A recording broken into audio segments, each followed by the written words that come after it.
Hi, this is Roger. Thanks for dropping by. There's only a few more orchids really to go through as part of my July update thing. I always seem to forget the Masdevallias. Now, they live down here, so lower light level, cooler, and they have a constant breeze over them, courtesy of that little PC fan up there, whizzing away. They don't like my temperatures, but it is worth bearing in mind not all Masdevallias are cool growing. Just because it says in all the books and their reputation is for cool growers, some of them are classed as cold growers, and I do have a couple of them that are not doing so well. Not in my temperatures. But when they're hybrids, it's almost impossible to find their makeup basically. But if you've got ones with quite large bright orange and bright red or shades between the two blooms on them, the chances are they've either got Vechiana or Ignea. Both of those are cold growing Masdevallias, not cool, cold. They come from very high up on the hills.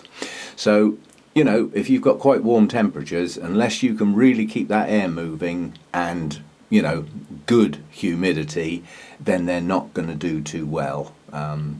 We just don't have an environment suitable for those unless you've got a sort of special setup.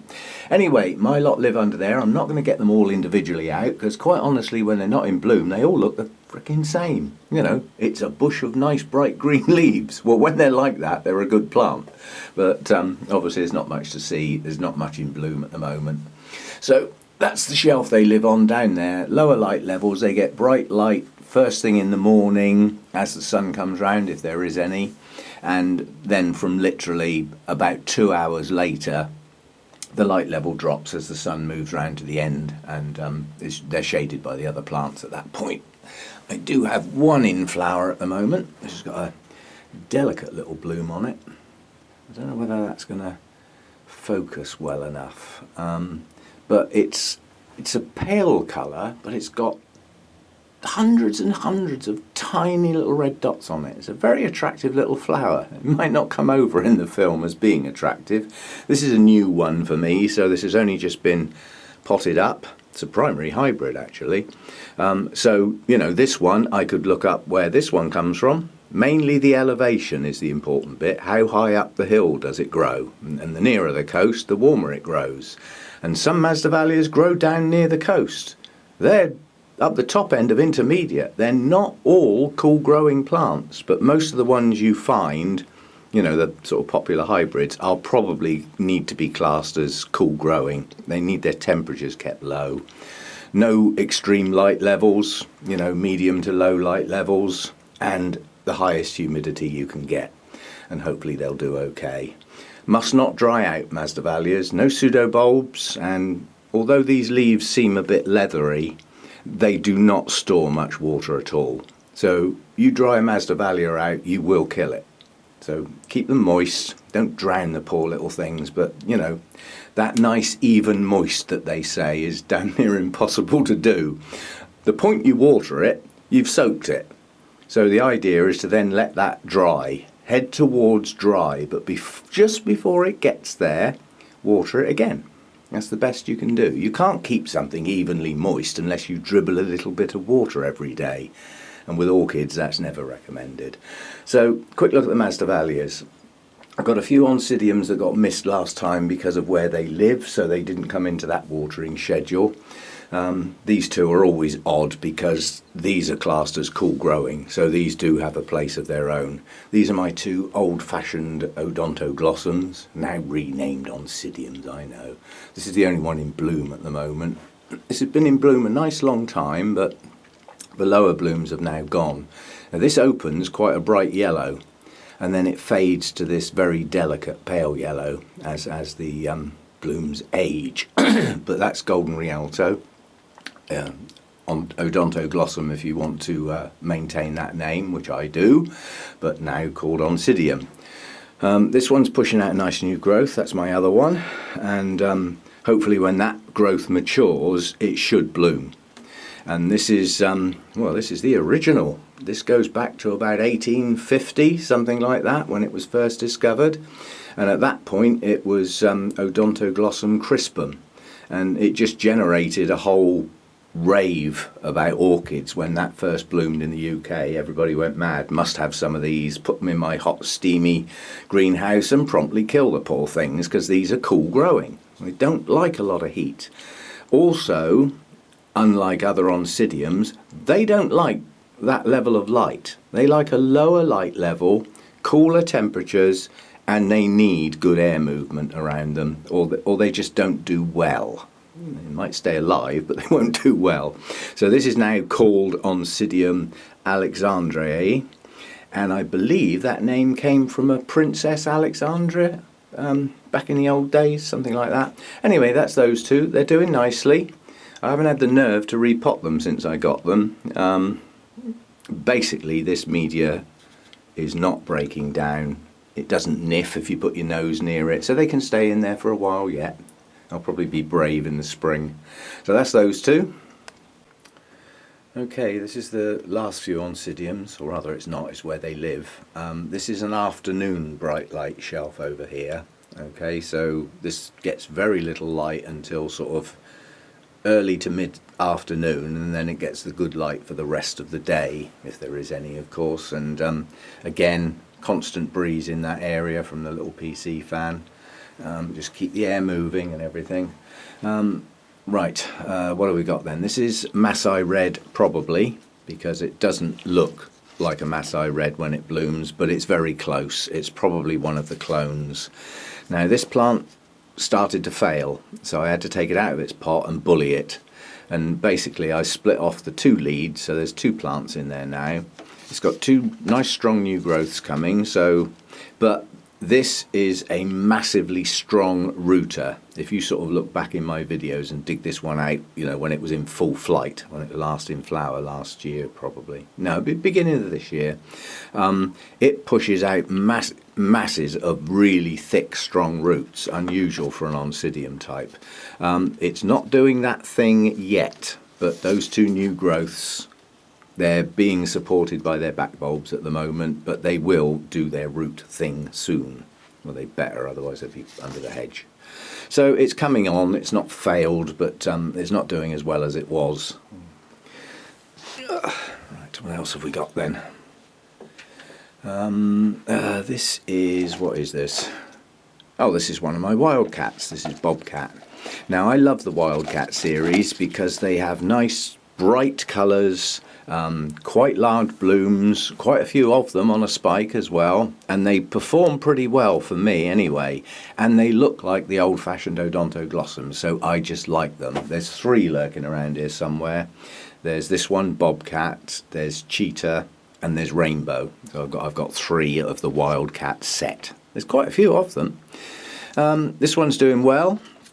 Two good strong new growths there, so two separate leads. They're both developing about the same rate, but one's just slightly ahead. So if both of those new growths actually bloom, I should get a slightly staggered pair of spikes, but they should probably be out at the same time anyway. This is pushing out some nice roots. This is not a bad plant at all. Quite pleased with that one. This one, however, this really did get threatened with the hedge. I even took it out of the grow room and put it in the kitchen, getting ready to throw it away, and then I spotted one tiny little new growth. This is my Shari Baby. It's never looked good, but if it flowers, wow. So it gets to stay, but it's now doing the roots. It's getting a good set of roots on it, and it's got new media to go into. So this time I think it will pull through and push on at a rate of knots. Got a new growth here, nice strong one there. Got another one here, and there's another little one just pushing out there. But the most important thing with Shari Baby is a good root system. Without that root system, they just don't do well. They might bloom, but you won't get a good spike, you get a weak one. So hopefully that's going to recover and do well. There's some nice new roots down in the pot too. So that's there this time. It's actually going to make it. those are scale. I still get them here and there every now and again. I'm on top of the flipping things, but there's some plants don't get looked at as often as perhaps they should do. My fault. And what have we got here? Oh, this is a Nellie Isla, but it's the orange one rather than the red one. And this wasn't too bad a plant when I got it, because the trouble with Nellie Islas is you buy them in stores and they're already messed up, basically. They're already... I think we'll get the spray on that. They've got down near that new growth, although that's mealybugs, not scale. It's been tucked in the corner because it's been repotted recently and doesn't need watering as often. So, neglect is the bug's friend, as we all know. So, but yeah, as Nellie Islas go, it's not too bad. It's got a new growth coming there, which is about to be eaten if I don't deal with it. It's got another new growth coming there, yet to be eaten. And it's got another new growth coming in there. So in theory, 3 new growths pushing on at the same time. When I repotted it, it didn't have a bad root system, but it didn't have what I call a good root system. It was just about okay. And hopefully with 3 new growths coming, see, even the design of the plant is not good. That new growth is inside a leaf, which means the roots have got to force their way out to get to the media. Now, this is a bit too young at the moment, but I help them. As soon as I see root buds starting near the base of that, this will get taken off so that those roots can get straight into the media without... Otherwise, often they force their way upwards and they start growing up the plant, which is just not much good, really. You need roots in the media. Do as you're told. So I will help them, but at the moment these growths are very, very young and very tender, and if I expose them now it might not do them the world of good. It might be a bit too soon, but certainly once they start getting up to about here, this will get very carefully taken off at the base of that pseudobulb, allowing the base of the new growth exposure, and then the roots can get straight down in the media. That's the theory. So that's the last of the Oncidiums. It was just a few that, as I said, because of where they were, they didn't get included in the last set. Okay, let's just catch up with the last few of the dendrobiums that got missed last time. And the reason they got missed is that they're classed as hangers. They hang from various places around the roof, and as a consequence weren't actually on the doodah. This is my Farmeri Griffithianum cross. This has had several beautiful column blooms, and it looks like it's going to do another one soon. Yeah, I think that might make it. At first I thought it was going to abort, but you never know with these things. They just seem to want to bloom every now and again. It's still got unbloomed nubbins on it. They may push on this year, they may wait till next year, they may never move. It's an unusual plant, this one. It's growing roots, it has new roots, so it's doing its roots thing, but so far this year this has not produced a new cane, for whatever reason. Don't ask me. You will, I know, but I won't be able to answer, that's why I'm doing it now. The canes it's got some old leafless ones, you know, it's got some smaller ones that were obviously when it was a very young plant, and it's got some good strong canes, most of which have flowered this year. And some of them have still got nubbins that haven't flowered, so maybe it will bloom again this year. But so far, no new canes. It doesn't worry me a lot on the grounds that some of the canes I've got have still got nubbins and it may produce flowers next year. Maybe it's just taking a while to establish itself. But yeah, it's growing some good roots and some down in the pot. So that's that one. All right, let's get these wishy-washy ones, as I call them, because they never look good. This is Chapiense, I think. No, this is Jaintianum. They're very similar, that's why I get them muddled up. This has pushed out a rather weak pair of new canes this year. These are the old canes, so these are well behind, and this got its roots clobbered basically, so it has an excuse. It has what looked like was going to be a bud on the end of that cane, with a black tip on it. That may mean that bud's aborted, and the same with that one opposite that leaf by my finger just there. They may push on, they may bloom. Oh, There's possibly another one there. So that might be on its way to blooming, which would be a very strange time of year for it to do that. But it's not the happiest of plants. As I said, it had its roots whacked through no fault of my own. Well, that's my excuse. And it may take a while to re-establish itself. So that's Gentianum. However, this monster, if I can get it out, this year, this thing has gone mad. And this is Findleyanum. And it's the one that has the strange bulbous lumps part way up the canes. And we've seen these older canes frequently, and people have commented on what a strange growth pattern to have sort of lumpy bits halfway up. But these are the new canes. They're literally nearly twice as big, and they're just starting to form their lumpy bits. Well, whether they only do a couple at the top or... But as you can see, that one's pushed on well this year. It's even got a little kiki down there. So, yay, new plant. For somebody else, probably. I don't need two of these. Unflowered in my place. Whether that's because it's still a young plant, I'm not so sure. That just needs a winter rest, and I think next year that should bloom. So it will get one, and we'll see what happens. So that's that one. And then there's the... other wishy-washy one, as I call it. Now this one's got buds, so this is going to bloom soon. It is growing some new canes. It's not the happiest of dendrobiums, but this year it has pushed out some reasonable roots, and it's got a couple of new canes, so it is growing. It's just not what I would call in the best of health. This one suffered a little bit with some root damage, but not enough to set the plant back. But yeah, got 3 buds at the top there, so that's going to bloom soon. And that's Chapiense. It has to be classed as a hybrid because it got, well, the guy believed it got self-pollinated by another Chapiense, but no guarantee. So it has to be called a Chapiense hybrid. But whatever it is, it's an attractive flower. That's that one. That's those type out the way. What else have we got? Tarantula plant. Now this one really has come on in leaps and bounds, and it's doing that simply because that was in a solid mass of moss that had gone over.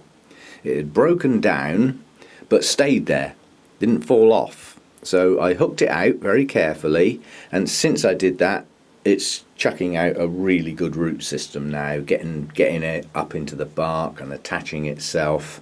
And the 2 latest growths, the ones at the back, are good, strong growths. They're not fully mature yet. As you can see, they haven't reached their plumpness like the older ones. So they're still growing. They're going to be 2 good-sized canes by the end of the year. And it also decided to push out a tiny little kiki down the bottom that at first I thought was going to be a flower bud, but yeah, I'll put up with a kiki, and that itself is pushing roots out into the dark like they do. So coming on, now that has bloomed for me, but it didn't bloom this year, so that'll get rested, and that should bring it on next year. That's senile, by the way, because it's got old grey hair like me. This is Trigonopus, however you want to say it. And this is pushing one new growth. Now this is one of those dendrobiums that just starts late. The 2 growths next to the new growth there were last year's growth, and they didn't start till about June, and then they matured, and you know they kept growing right up till end of October into November, and it's doing it again this year. That new growth there didn't start till later in the year. Again, this had a solid mass of decomposing moss around its roots. So I actually unmounted this one. You can see the sort of stain where the large mass of old moss was, the discoloured bark. So I took it all off, cleaned up the roots and everything, and it had new roots just starting, so it was a really good time to do it. You can just see a root tip sort of poking out there. It's got about 5 new roots at the base there, and they have some new moss, but not so much this time. So hopefully they'll push back and get hold of the bark, because when I took it off it wasn't attached. It just had roots that were starting to go over. So hopefully that's been saved, and that new growth and the new roots will bring that one on. Yet to bloom. Give it a rest and it probably will. And then there's this thing, This is Jenkinsii, or however you want to say it. But this has one hell of a mass of new growth on it. I think there's about 20 new growths. They're the lighter coloured ones as opposed to the dark ones. And they're not shriveled, that's what they're supposed to look like. It's still pushing out new growths on the end there. 2 new growths pushing out. Yeah, they're the greeny coloured ones. So this is one hell of a plant. It is a genuine miniature, so as miniatures go, that is a big plant. Yet to bloom, but again, that will get rested this year, and if I can get that thing to bloom, that's going to be one hell of a show. Okay, so that's the rest of the dendrobiums, and that really is the end of the update as such. Whoops, missed one.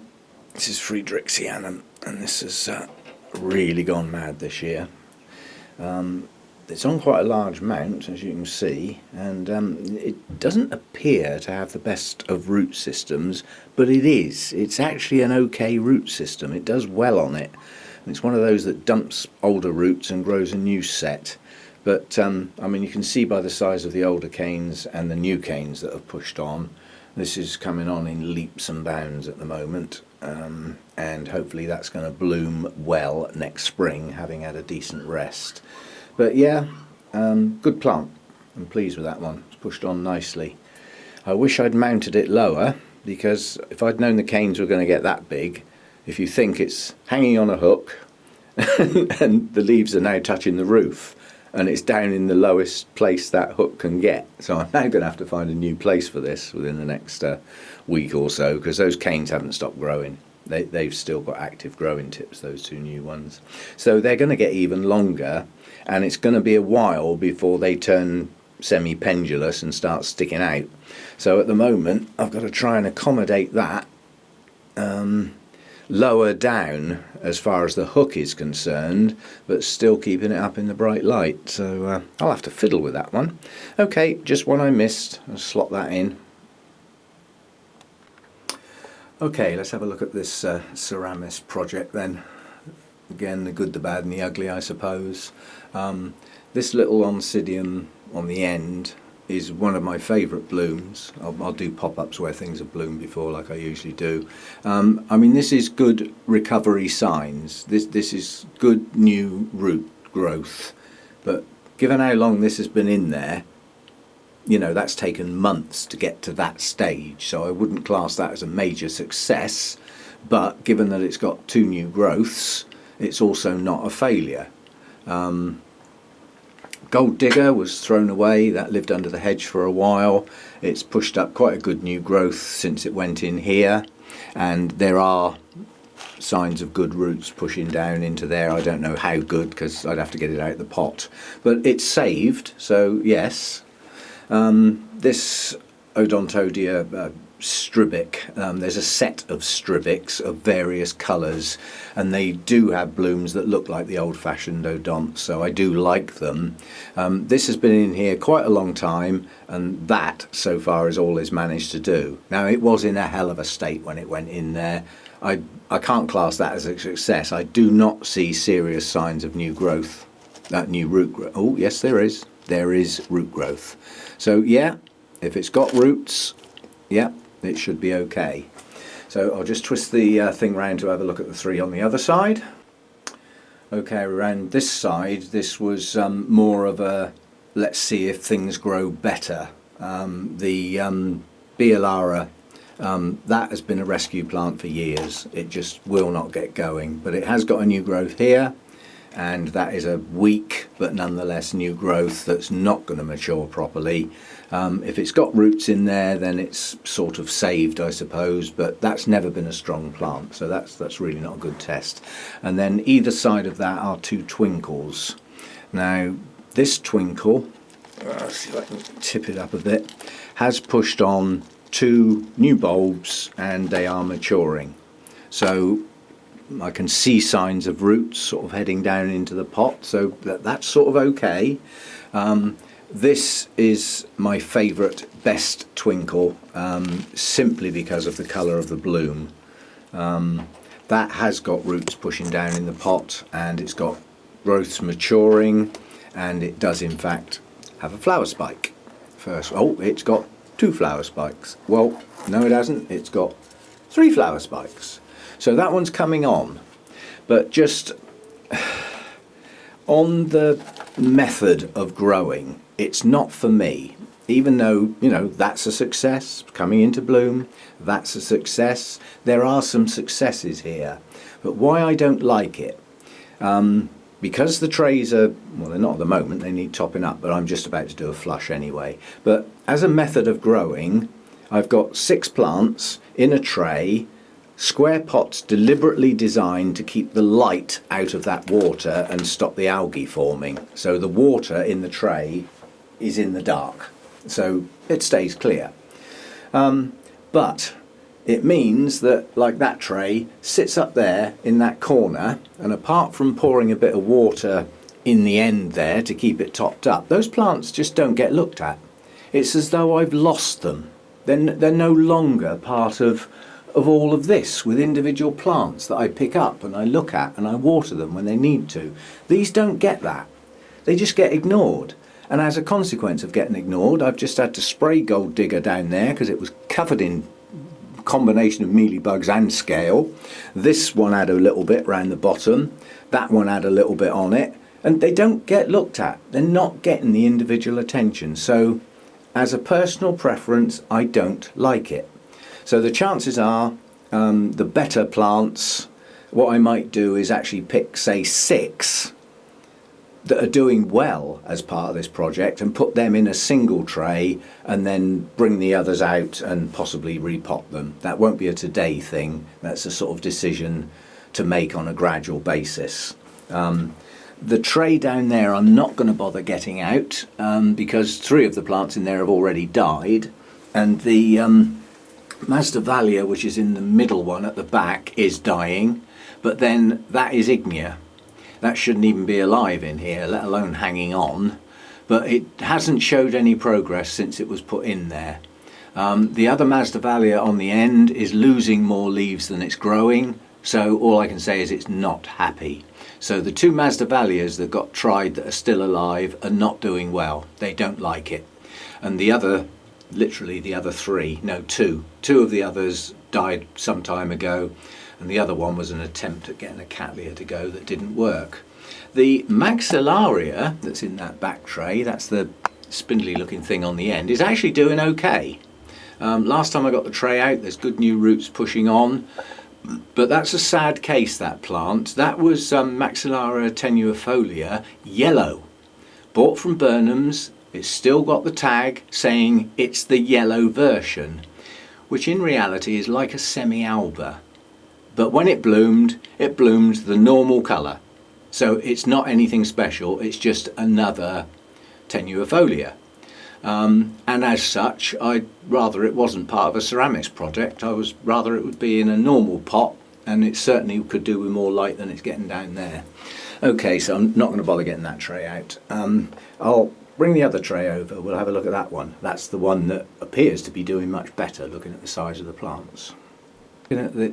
Looking at this tray then, on the end here was a very, very poorly Nelliela, so that would be classed as an attempt to recover it. It's a miserable failure, it's going in the bin. It has got bugs on it at the moment. Look at that lot in there. This is neglect. This is me not looking at my plants as a consequence of the way they're growing. But I mean, there's rot on pseudobulbs, that's going in the bin, so I'm not even going to bother spraying that, that's just going out. This is an Alicera. This is Evening Colours, the Gloaming. It's a beautiful blooming plant. Now when I put it in here, this section didn't have very good roots, but I actually took what you could call a sort of back bulb division off that actually had a nice strong new growth on it, and potted that one up normally, and quite honestly that one's coming on leaps and bounds, and this one's just lurking. It's not in full flight. It should be growing much better than that. It's got new growths. I mean, there's 2 round the back there, as you can probably see, but they're not strong new growths. This isn't pushing on as well, if not better. So yeah, not so good. This one is doing okay. I mean, as you can see, that's pushed out an incredibly good root system, and It looks like a couple have been munched in there. I'll have a look round and see if I've got any beasties lurking around. Well, there's one. Didn't like being disturbed and then showed itself. But this is Oncidium Sweet Sugar, and you know, this is a good strong new growth coming on with a good root system pushing down into the Seramis. So, you know, that one seems to like it in there. But I can't say it would have not done that in a pot. So it may still come out and get potted in normal media, yet to be decided. I can see, look at it, all over the place. This is just negligence on my part because of how these plants are grown. So I'm going to have to get the spray in here seriously, because obviously this is like a little breeding ground up in the corner, and then they're migrating onto other plants nearby. So I've got to put a stop to that. Let's have a look around the other side then.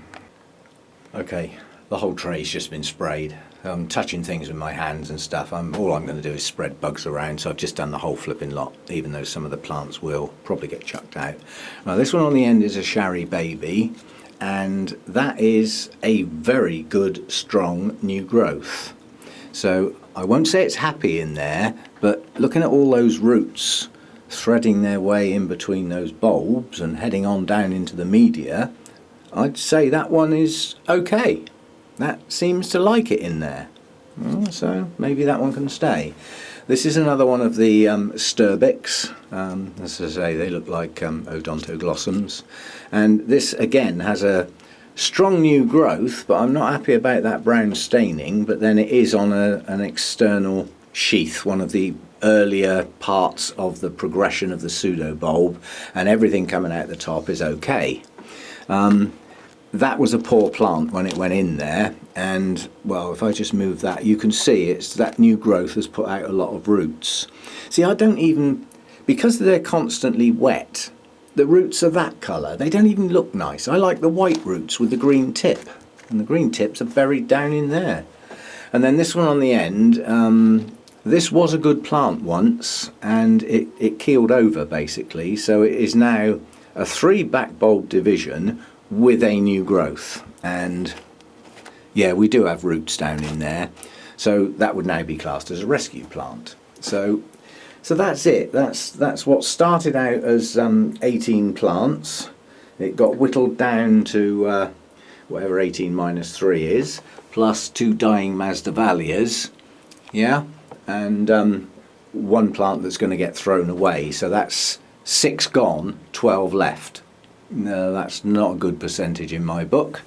However, there are some doing reasonably well, and some seem to be doing quite well.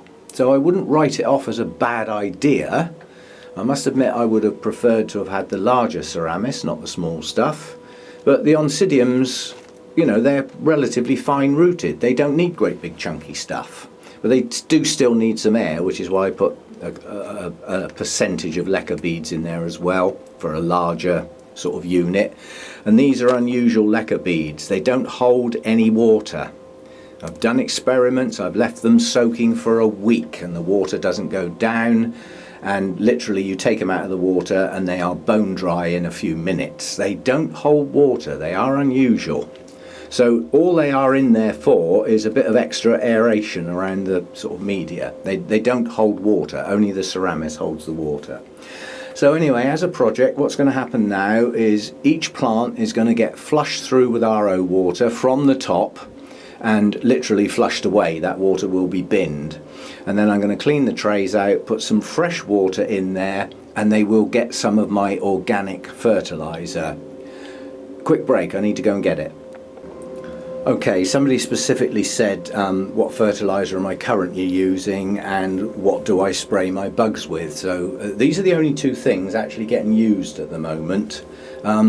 This is again, it's an organic based thing. It's made from plant extracts and stuff, and the list is good. Whitefly I don't get, aphids very rare, spider mite occasionally, mealybug yes, scale yes, mildew well, not very often, hardly ever. Non-toxic, it's a suffocating thing, it's a soapy wash. And it's working actually, and it has a good, it specifically says it's got a good shelf life, which means I can mix it up and put it in my sprayer here, and keep it handy. And by keeping it handy, you know, if I get a single big fat mealybug, squish, love it. But if I see a little outbreak of anything, I can spray that without damaging anything in here, including me. There's nothing in that can do any harm. It's a suffocation mode. It's not much more than some sort of washing up liquid and some water. To make that more effective, I could actually add some alcohol in it. But at the moment, it does its job. Whatever that gets on, providing it gets a good soaking, is dead. So it's working. So why change it if it's working? As far as the feed of the plants is concerned, I now don't use RO water. I use a filtered water, which means it's gone through a carbon filter. So stuff like a lot of the hardness is taken out of the water. There will still be some calcium in there because I use that filtered water in the kettle, and the kettle still furs up now and again, but it now takes months instead of weeks. So yes, it is removing some of the hardness. It gets rid of stuff like chlorine and things that the plants don't like, but it still comes out at a level of about somewhere between 150 and 180 on a TDS meter. So there's something in that water, unknown, but there's something there. Some people are quite happily grown in water culture using tap water, you know, and they don't feed at all. So I'm going back to organic, certainly in the meantime.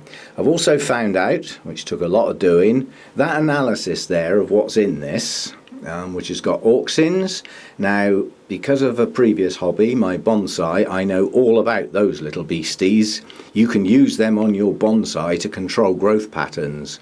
Auxins on trees head out to the ends of the branches, and every branch tip on a tree wants to be the apex of the tree, and auxins are used in trees to suppress buds behind those growing tips. So you take those growing tips out, you remove the auxins, and the back buds go mad. So it's a good way of bushing up your bonsai. So I know all about those. But these are shown as milligrams. And we have a quantity here that's a litre. But you've only got a little bit of work, and you actually find out that a litre of basic water weighs about the same as a kilogram. So you could think of those measurements there as a percentage of a litre. So the amount of nitrogen in there is quite low. You know, that would be 0.27, no, 2.7. 2.7 of a litre. So there's some nitrogen there. No, I think I was probably right first time. Do the maths yourself. I'm not very good at it. That's what calculators are for. But you can see there's a reasonable amount of phosphorus in there. Yeah? There's a reasonable amount of potassium. So that's your NPK. That's a relatively low nitrogen feed. But the other stuff that's in here, the actual amino acids and the vitamins and the stuff that's derived from the seaweed, actually compensates to a degree on the lower nitrogen level, and it helps the whole thing work better. So I like it. There's some magnesium in there, there's some calcium in there. I quite like that. And then it's got all the other junk that I don't even profess to know why it's there, and I think some scientists don't even know. Stuff like iron and manganese and zinc and stuff I can't even pronounce, and nickel and copper and boron and sulfur and so it's got all the other bits and pieces. What the hell's sodium doing in there? In my book, that's salt, probably out of the sea because it's seaweed. Anyway, so I'm happy to use this at the moment. This is not a high feed, and it's not classed as a fertilizer. It's an organic seaweed stimulant, and it's got that on it, and some it's got the RHS on it. I'm quite happy to use that. They don't chuck out any nonsense or any rubbish. So that's what's getting used at the moment. That's my bug spray. I mix it up, and when it starts getting low in the sprayer, I empty that out and refill it. And it can just do spot treatments. That is used for everything. Because it's not strong and it's organic, I don't think it will be possible to overfeed, you know, without being silly. You know, so it's a good all-round balanced plant booster and feed, and I like it. So at the moment, chemicals are out in all shapes and forms. I've got an organic bug killer, smothering type, and I've got an organic feed. And at the moment, that's how I'm going to continue. I've got the fertilizer all the way from the US of A, which is an MSU based fertiliser, but it's pure chemical fertiliser, and at the moment it can stay in its tub. I'm coming towards the end of my growing season. I'm sticking with this because at the moment it's working. It's doing things like that to my Vanda roots. Yeah, it's got growing tips coming all over the place, and my plants, I can say I have noticed a difference since I stopped using a chemical fertiliser, no matter which one, that's in the past, and I'm now using an organic fertiliser, and the plants seem happier. And basically, trying to force feed orchids is probably not the best of ideas. You know, I mean, I'm sure the commercial growers do it and get away with it, and they know exactly what they're doing. You know, their chemical levels are all right, their environments are damn near perfect. Well, we can't do all that at home. So my idea now is to get back to nature and just look after my plants in a nice way, and a way that I know is not harmful to my plants or me or my cats. If that's, I mean, that stupid cat the other day was drinking out of the bucket that the Vandas get dunked in. Well, that's got that stuff in it. All that is basically plant extracts. So Pussycat's not going to die. He did get a kick up the bum and moved out because he shouldn't be drinking. That was my fault for not putting the lid on. But, you know, I know this stuff between it is not going to harm anything, including me, and it's not going to harm my plants. And they're getting enough feed to be able to grow and push out root systems, and I'm happy. I won't say I'm happy with the Seramis project as a project. I'm not going to transfer all of my plants into Seramis.